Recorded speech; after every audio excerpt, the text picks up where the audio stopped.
अक्सर हम सबने ये सुना है ना कि जीवन में जो कुछ भी होता है वो सब हमारे भाग्य, कर्म और नियति का खेल है।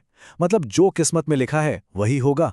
लेकिन आज के इस दिलचस्प विश्लेषण में हम इस पुरानी धारणा को चुनौती देने वाले हैं। आज हम समझेंगे कि कैसे प्राचीन दर्शन, हमारा नर्वस सिस्टम और हमारी श्वास, जी हाँ, हमारी सांसें आपस में इस तरह जुड़ी हैं कि भाग्य की पूरी कहानी ही बदल जाती है।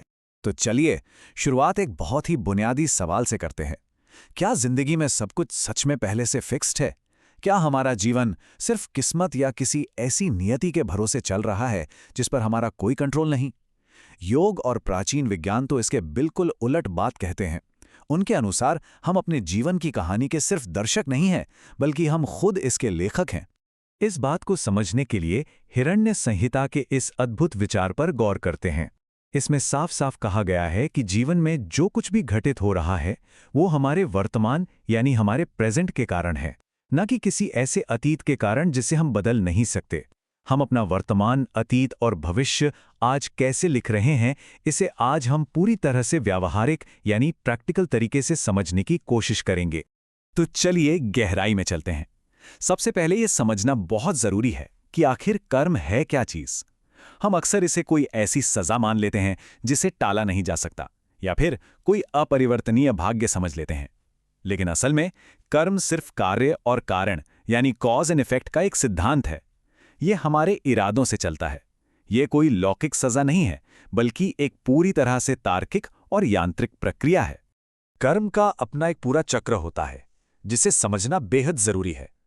जब भी हम कोई कर्म करते हैं तो उसका एक गहरा प्रभाव हमारे शरीर, मन और आत्मा पर पड़ता है। यही प्रभाव हमारे भविष्य के फैसलों को दिशा देता है और फिर से हम पर लागू हो जाता है। लेकिन इसमें सबसे दिलचस्प बात पता है क्या है? ये पूरी साइकिल हमारे नर्वस सिस्टम, हमारी श्वास और हमारी मानसिक स्थिति के जरिए रीइंफोर्स होती है। मतलब इस साइकिल को हम खुद कंट्रोल कर सकते हैं।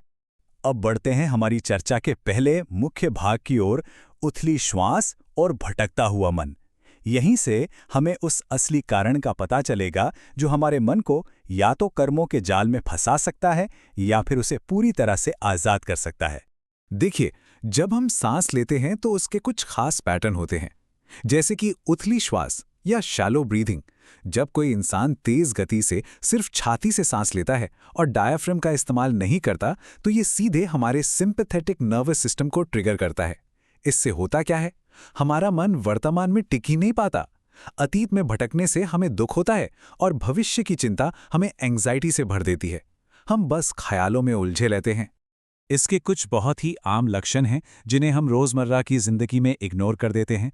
बार बार जम्हाई लेना, गर्दन और कंधों में भारीपन या दर्द, एंग्जाइटी, पैनिक अटैक्स या फिर रात भर सोने के बाद भी सुबह थकान महसूस होना।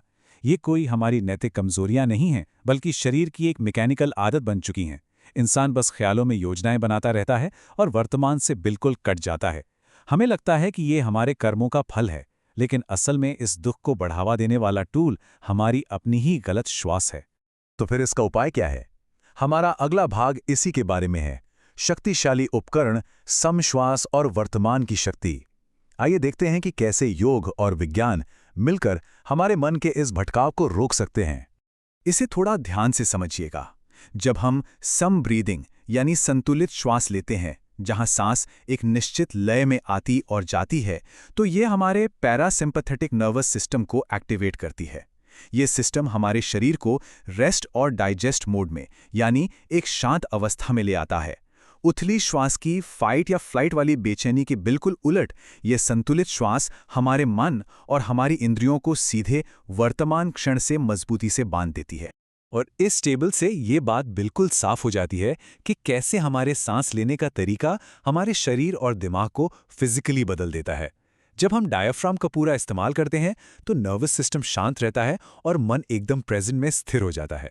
तो बात एकदम साफ है, तनाव कोई सिर्फ मानसिक भ्रम नहीं है, बल्कि ये सीधे तौर पर हमारी श्वास की लय का परिणाम है। अब ये 12 नंबर देखिए, ये कोई आम नंबर नहीं है। क्लिनिकल रिसर्च बताती है कि अगर कोई इंसान 1 मिनट में 12 से ज़्यादा बार सांस ले रहा है तो वो श्वास उथली है और शरीर में तनाव पैदा कर रही है। इतनी तेज सांस लेने से शरीर में ऑक्सीजन की मात्रा भी कम हो जाती है, जिससे हम बिना कुछ भारी काम किए ही हर वक्त थका हुआ महसूस करते हैं। तो इसका लबोलुबाब क्या निकला? यही कि वर्तमान में रहने से ही हम अपने आसपास की चीज़ों को सही मायनों में समझ पाते हैं। जब हमारी सांस और हमारा मन वर्तमान के लंगर से बंधे होते हैं, तब हम केवल एंग्जाइटी में आकर रिएक्ट नहीं करते, बल्कि हालात को समझकर पूरे होशो हवास में सही कर्म कर पाते हैं। अब हम अपनी चर्चा के तीसरे और सबसे महत्वपूर्ण हिस्से पर आते हैं, कर्मण्येवाधिकारस्ते, अंतिम सशक्तिकरण। सही कर्म के इस कॉन्सेप्ट को गहराई से समझने के लिए भगवद गीता के उस सबसे शक्तिशाली श्लोक की बात करते हैं जिसने सदियों से कर्म को परिभाषित किया है। तुम्हें अपने निश्चित कर्मों का पालन करने का अधिकार है, लेकिन अपने कर्मों के फल पर तुम्हारा अधिकार नहीं है। गीता का ये श्लोक हम सबने सुना है, लेकिन इसमें जो सबसे कमाल की बात है वो ये है कि कर्मण्यवादी का रास्ते का मतलब सिर्फ परिणामों से डिटैच होना नहीं है, बल्कि श्री कृष्ण यहाँ एक बहुत बड़ी बात कह रहे हैं कि हमारे कर्म पर हमारा पूरा 100% अधिकार है। हम किसी भी तरह का कर्म करने में पूरी तरह से सक्षम हैं। ये पूरी तरह से हमारी अपनी इच्छा और क्रिया के हाथ में है। गीता में कर्म के इन 3 गुणों के बारे में बताया गया है, सत्व, रजस और तमस। तमस हमें आलस्य की ओर ले जाता है, रजस परिणामों की चिंता और लालच में उलझाता है, लेकिन सत्व हमें निस्वार्थ और स्पष्ट कर्म की ओर प्रेरित करता है।